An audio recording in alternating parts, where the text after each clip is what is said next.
네, 이제 CSS에 대해서 알아보는 차례로 넘어갈 건데, 가장 먼저 CSS가 무엇인지, 어떻게 쓰는지, 그리고 선택자는 또 무엇인지에 대해서 살펴보겠습니다. 예. 가장 먼저 CSS란 이제 태그의 외형 또는 뭐 여러 가지 외형이 주긴 하죠. 를 자신이 원하는 대로 꾸미는 건데요. 그렇게 꾸미기 위한 그런 언어, 그런 건데요. 예를 들어서 이제 나는 멋져 라는 내용의 p 태그가 있다고 칩시다. 그럼 기본 출력 외형은 검정색 색깔이겠죠. 하지만 저는 이 나는 멋져라는 글씨를 주황색으로 바꾸고 싶은 거예요. 이렇게 꾸며져 있는 방식을 바꿀 때 CSS를 사용하게 됩니다. 그래서 어떻게 하냐, 비유를 들게요. 이제 선물 상자라고 생각을 해볼 텐데 제가 한 사람한테 이제 넥타이를 달고 싶은 거예요. 그래서 선물 상자 안에다가 넥타이를 넣어서 이렇게 포장을 합니다. 근데 선물을 많은 사람한테 줘야 되면 어떡할까요? 그러니까 제가 말하는 건 그거죠. CSS를 적용해야 할 대상이 많아지면 어떻게 해야 하냐.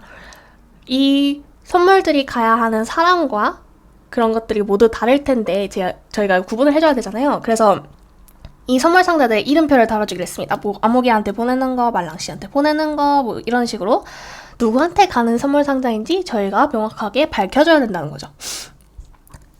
이제 이거를 현실로 이제 다시 대입을 해보자면은 구조가 이렇게 돼 있어요. 가장 먼저 선택자, 누구한테 적용하는가를 써준 다음에 중괄호를 열어줍니다. 그리고 그 안에 선택자에서 지정한 태그에 적용할 CSS 코드를 쓰게 돼요. 요 P라고 쓰여 있는 건요, 저희가 P 태그에 중괄호 안에 있는 내용들을 적용하겠다라는 뜻이고, 컬러를 레드로 지정하겠다. 이거는 폰트 색깔을 빨간색으로 바꾸겠다는 소리입니다. 그래서 이 CSS들은 어디 들어가냐? 대표적인 이제 세 가지 방법이 있는데요. 가장 첫 번째로 내부 스타일 시트라는 방법이 있습니다. HTML 태그 안에는 헤드 태그하고 바디 태그가 들어가 있잖아요. 헤드 태그 안에 스타일 태그를 새로 만들어줄 수가 있습니다.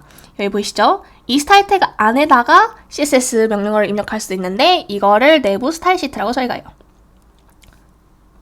내부 스타일 시트의 장점은 이제 여러 파일에 관리할 필요가 없고 내용이 적다면 수정이 편하고 그런 게 장점이겠죠. 하지만 이제 단점, 내용이 많아질수록 유지 보수가 힘들다. 왜냐? 여기 스타일 안에 CSS 내용도 많은데 이 안에 바디에 뭐라고 해야 되지? 스크롤이 굉장히 길어지게 돼요, 나중 가면. 그래서 위아래로 스크롤을 하는데 불편함이 좀 많이 생기게 됩니다.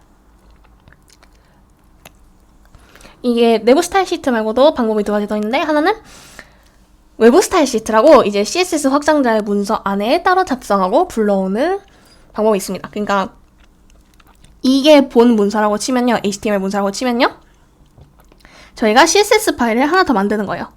그리고 이 파일 안에다가 요 스타일 태그 안에다 쓸 내용들을 작성을 하는 겁니다.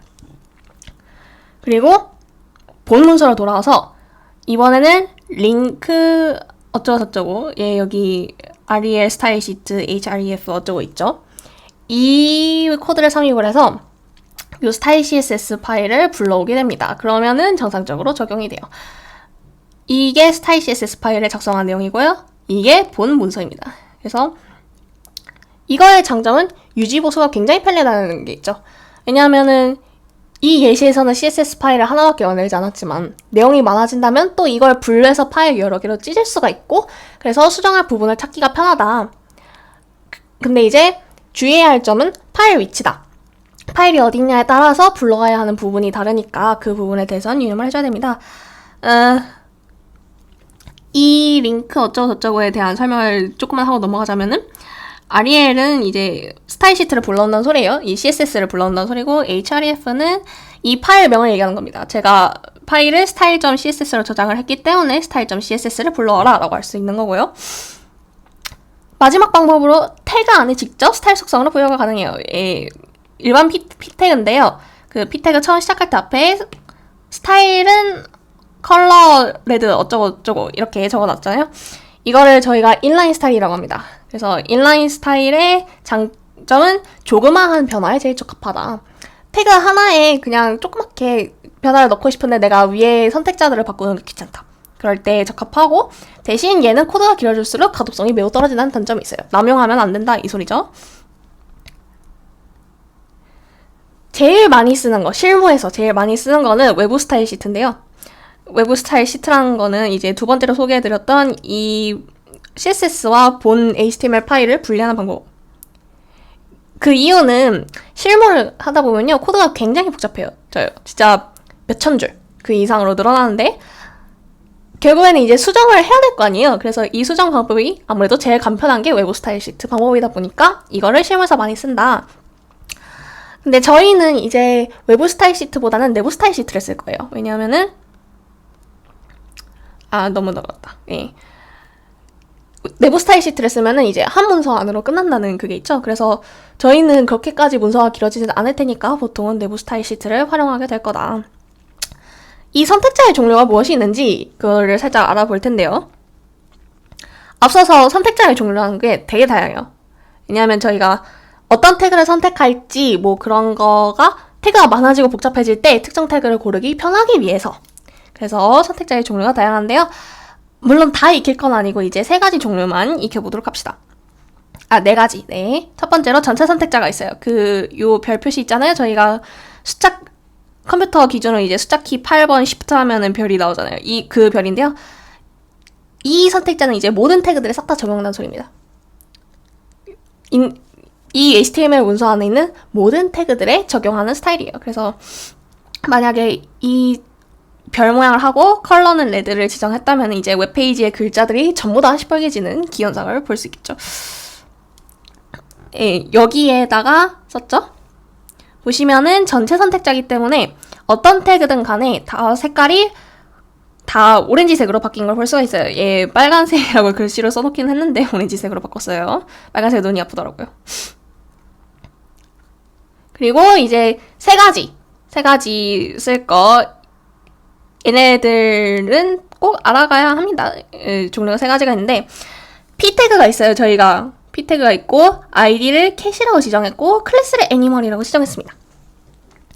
ID와 클래스의 차이는 이제 설명을 했는지가 기억이 잘 안 나는데, 둘 다 임의로 뭔가 속성을 붙여준다는 건 똑같은데요. 클래스는 중복으로 지정해줄 수 있고, ID는 한 태그에만 지정해줄 수 있다는 그런 차이점이 있겠네요. 예, 아무튼 다시 돌아와서 태그 이름, 그러니까 P 태그에 적용하려면은 그냥 이름만 쓰면 됩니다. P라고 선택자에 작성을 하면 돼요.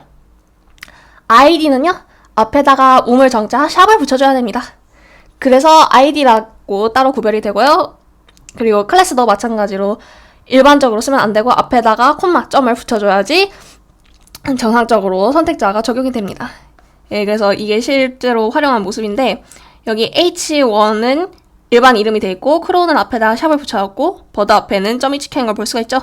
예, 밑에 또 보시면 여기 H1이 있고, ID 크로우로 만든 P 태그 하나와 ID를 클래스로 지정한, 클래스를 버드로 지정한 P 태그 하나가 있습니다. 그래서 얘네들이 각각 H1 태그하고, 크로우 ID의 P 태그하고, 버드 클래스의 P 태그에 컬러를 따로따로 지정을 해줄 거죠. 예. 이렇게 됩니다. 그래서 선택자는 이 정도까지만 아시면은 문제 없을 것 같아요. 네.